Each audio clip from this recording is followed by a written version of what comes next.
الحمد لله رب العالمين والصلاة والسلام على خير خلقه محمد وعلى آله وصحبه. غالباً آخری درس میں امیر المؤمنین علیہ السلام کا یہ فرمان ہم نے پڑھا تھا کہ باللسان اعطی اہل النور انہم، زبان ہی کے ذریعے اہل نور کو، جو نور کے مستحق ہیں، ان کو نور اللہ تعالیٰ دیتا ہے زبان کے ذریعے، زبان کے ذریعے. اور یہ کئی دفعہ بتایا گیا کہ اعضائے بدن جن سے گناہ سرزد ہوتے ہیں، ہاتھ ہیں، پاؤں ہیں، آنکھیں ہیں، کان ہیں، ان اعضائے بدن میں سب سے زیادہ جس سے گناہ سرزد ہوتے ہیں وہ زبان ہے.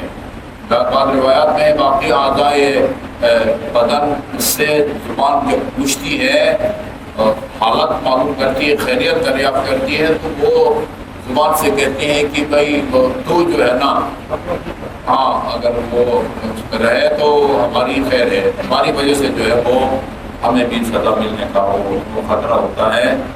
تو باقاعدہ آفات اللسان کے عنوان سے روایات کے اندر فہرست دی گئی ہے. آفات اللسان وہ گناہ جو زبان کے ذریعے سرزد ہوتے ہیں. غیبت زبان کے ذریعے سرزد ہوتی ہے، چغل خوری زبان کے ذریعے کی جاتی ہے، گالی گلوچ زبان کے ذریعے جو ہے وہ کی جاتی ہے. وہ ایک طولانی فہرست ہے آفات اللسان کے نام سے. تو کہا کہ اور اسی زبان کے ذریعے محمد اور آل محمد کے ذریعے صلوات بھیجتے ہیں. اس طرف عجیب ہے، اسی نور کے حوالے استغفروا من الصلاۃ علیہ، وہ کثرت سے صلوات بھیجا کرو. اور یہ نقطہ بار بار بیان کیا گیا ہے کہ 20 روایات میں ہے رسول خدا نے فرمایا مجھ پر صلوات بھیجو. خدا نے قرآن میں بھی فرمایا ان اللہ وملائکتہ یصلون علی النبی. جہاں بھی نبی پر صلوات بھیجنے کا حکم دیا گیا ہے، چاہے وہ قرآن کی آیات ہوں یا روایات، وہاں نبی پر صلوات کا مطلب نبی اور اس کی آل پر جو ہے نا وہ صلوات ہے. ابھی میں وہ پڑھ رہا تھا کہ جہاں جہاں بھی جو ہے نا وہ اللہ تعالیٰ نے یا رسول خدا نے اپنی ذات کے اوپر صلوات بھیجنے کو حکم دیا ہے، آل کا ذکر نہیں کیا ہے. بڑا پیارا اور ایمان افروز اور دل نشین نقطہ بیان کیا ہے. وہ یا رسول خدا آل کو اپنی جان سمجھتے ہیں. مجھ پر صلوات بھیجنے کا حکم کا مطلب یہ ہے کہ میری آل پر صلوات دو. یہ لحم کا لحم و دم ہے نا، ان کا خون ان کا خون ہے.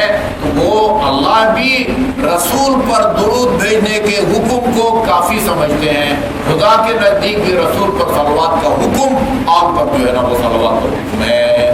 جیسے زبان کے ذریعے جو ہے نا وہ صاحبان نور یا نور کے مستحقین کو اللہ تعالیٰ نور عطا فرماتا ہے. استغفروا من الصلاۃ علیہ، مجھ پر کثرت سے صلوات بھیجا کرو. فإنہا نور فی القبر ونور فی الصراط ونور فی الجنہ. ٹھیک ہے جی، یہ قبر میں بھی جو ہے نا وہ نور کا کام دیتی ہے. ان تمام جن 3 مقامات کا ذکر کیا گیا ہے، اس سے پتہ چلتا ہے کہ وہاں نور چاہیے، روشنی چاہیے. لیکن آپ کے یہاں کی طرف کوئی ایسا نظام نہیں ہے کہ وہاں کوئی واپڑا ہو اور اس کے ذریعے جو ہے نا ہر قبر میں وہ روشنی جو ہے نا پہنچائی جاتی ہو، یا پورے صراط پر. ان مقامات پر روشنی بندے کے اپنے اعمال کی صورت میں جو ہے نا اپنا عمل نور اور روشنی کی صورت میں وہاں جو ہے نا ظاہر ہوگا. نور فی القبر، یہ محمد اور آل محمد پر صلوات قبر میں بھی نور کا کام دے گی، پورے صراط سے گزرتے وقت بھی. اور انشاءاللہ اپنے اعمال کے ذریعے نہ صحیح محمد اور آل محمد کی شفاعت کی برکت سے جب آپ جنت میں پہنچیں گے، ادھر بھی آپ کے آگے آگے جو ہے نا وہ نور کی صورت میں یہ ہوگی. یہ صلوات منہ کے ذریعے آدمی بھیجتا ہے، یہ منہ کے ذریعے بھیجتا ہے.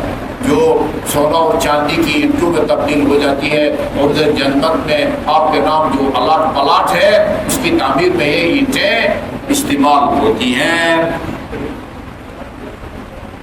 اچھا جی، زبان، اپنی زبان کو فاحفظوا السنتکم، اپنی زبان کو کنٹرول میں رکھو۔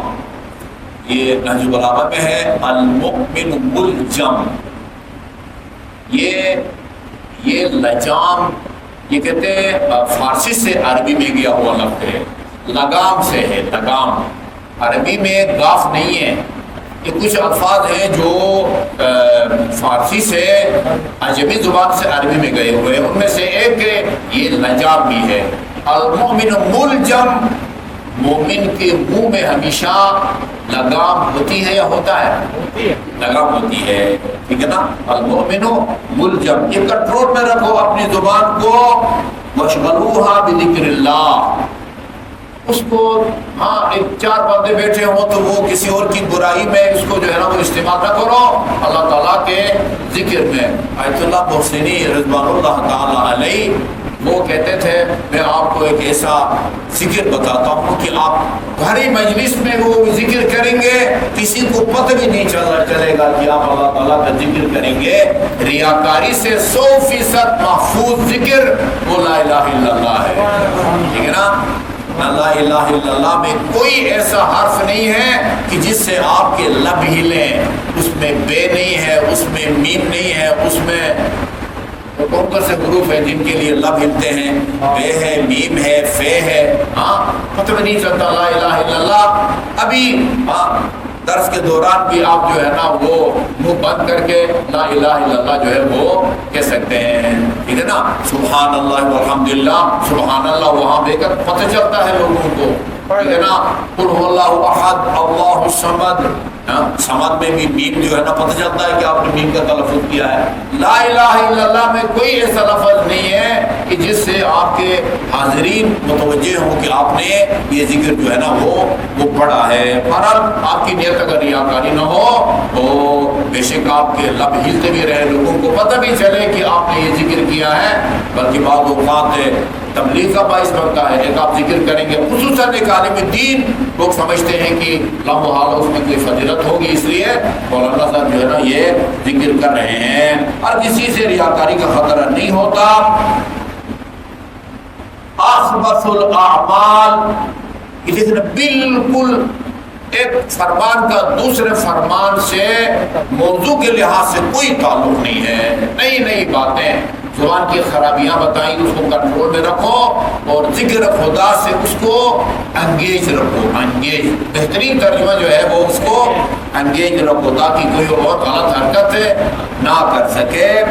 اخبث الاعمال ما ورث الضلال، یہ خطرناک ہے۔ اعمال میں سب سے خبیث ترین عمل وہ ہے جس سے گمراہی پھیلے،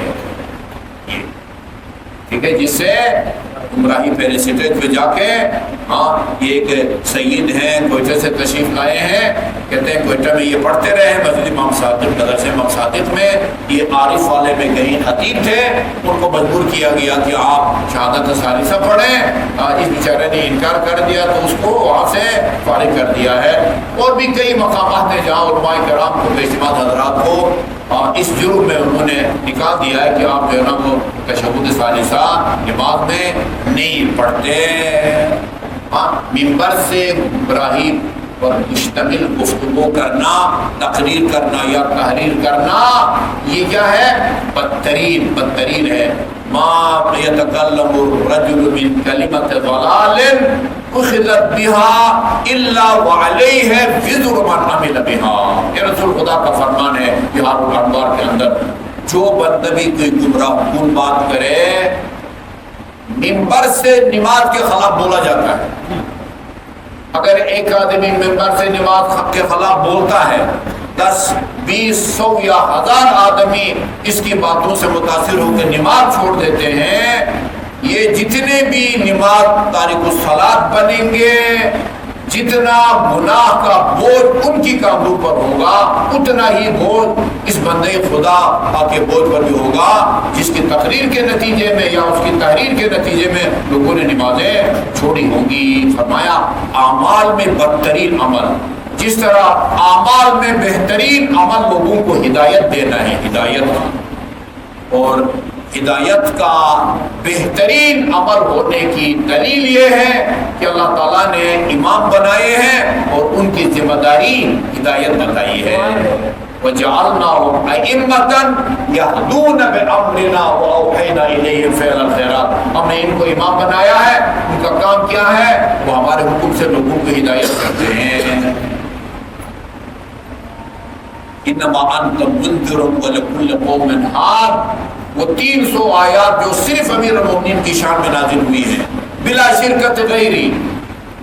آیت تطہیر میں باقی اہل بیت کے افراد بھی شامل ہیں، سورہ طہر میں باقی اہل بیت افراد بھی شامل ہیں، آیہ مودت میں باقی اہل بیت اطہار علیہ السلام کے افراد بھی شامل ہیں۔ جو آیات صرف علی کی شان میں نازل ہوئی ہیں سوائق محرقہ کے مطابق ان کی تعداد 300 ہے، ان میں سے ایک انما انت منذر ولکل قوم ہاد۔ اللہ تعالیٰ اپنے حبیب سے فرماتا ہے انما انت منذر، آپ کا کام لوگوں کو ڈرانا ہے، ولکل قوم ہاد۔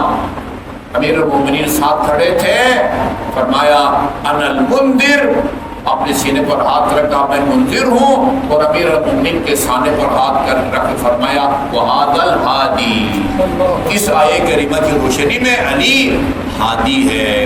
بہترین عمل لوگوں کو ہدایت دینا ہے، اور بدترین اور امیر المومنین کے فرمان کے مطابق خبیث ترین، صرف خبیث نہیں کہا، ہم افضل تفضیل کہتے ہیں، سب سے خبیث اور ناپاک جو عمل ہے وہ ما اورث العمل، وہ کام ہے، وہ تحریر ہے، وہ یا تقریر ہے جو لوگوں کی گمراہی کا باعث اور سبب بنے۔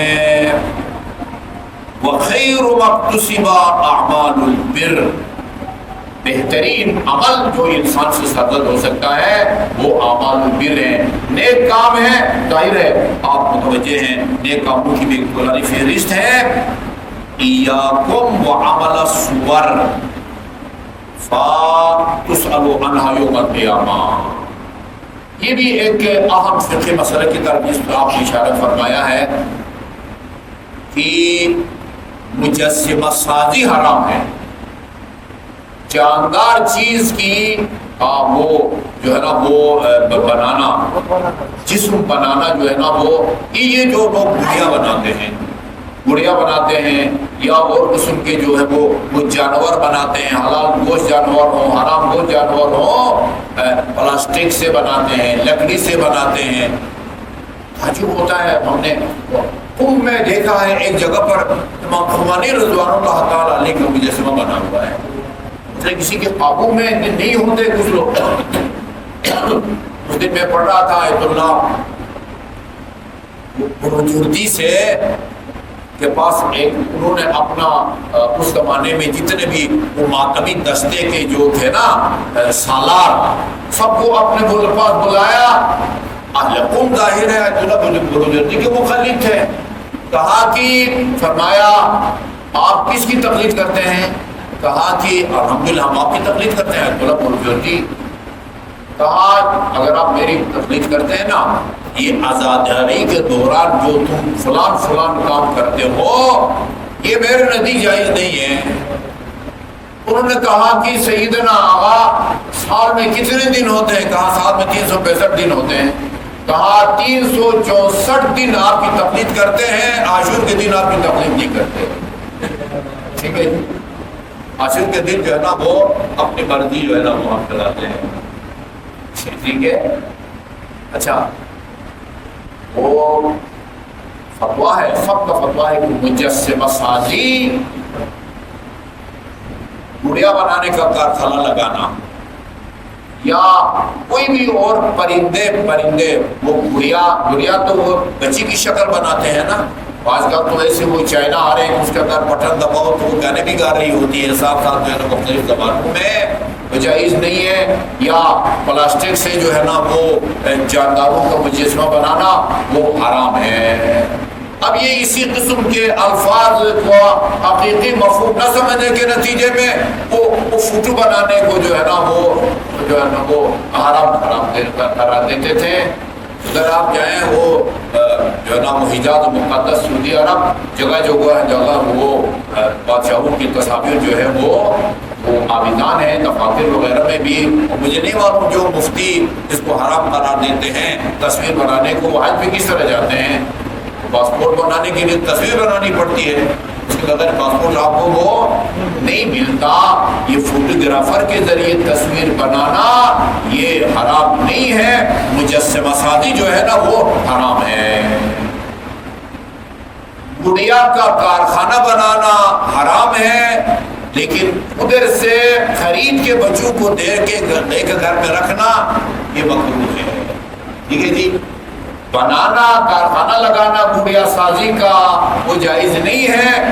بنا بنایا بازار سے کھلونا جو کسی حیوان کی شکل میں ہوتا ہے یا گڑیا کی شکل میں ہوتا ہے، اس کو گھر میں لا کے رکھنا اقتناء کہتے ہیں اس کو، جو ہے نا وہ جائز نہیں ہے، لیکن بنانا وہ جائز نہیں ہے۔ ایاکم و عمل الصور، فرمایا کہ یہ صورت بنانے کا جو عمل ہے اس سے پرہیز کرو۔ اس سے مراد ہر تصویر نہیں ہے، جیسے کہ ہم فوٹوگرافر بناتا ہے اس پر ہمارے فقہ میں کوئی پابندی نہیں ہے، اکثر مفتیان اسلامی مفتیوں کے نزدیک ہے، اور اس لیے کہ فَتُسْأَلُ عَنْهَا يَوْمَ الْقِيَامَةِ، دو دفعہ اس کے بارے میں تم سے سوال کیا جائے گا یوم القیامہ۔ وصلی اللہ علیہ محمد وآلہ الطیبین الطاہرین۔ دعا سے پہلے یہ عرض کر دوں، سید کو کوئی جگہ تشریف لائے ہیں، یہ کچھ پریشان حال ہیں، آپ سے ان کی توقع رکھتے ہیں، یقیناً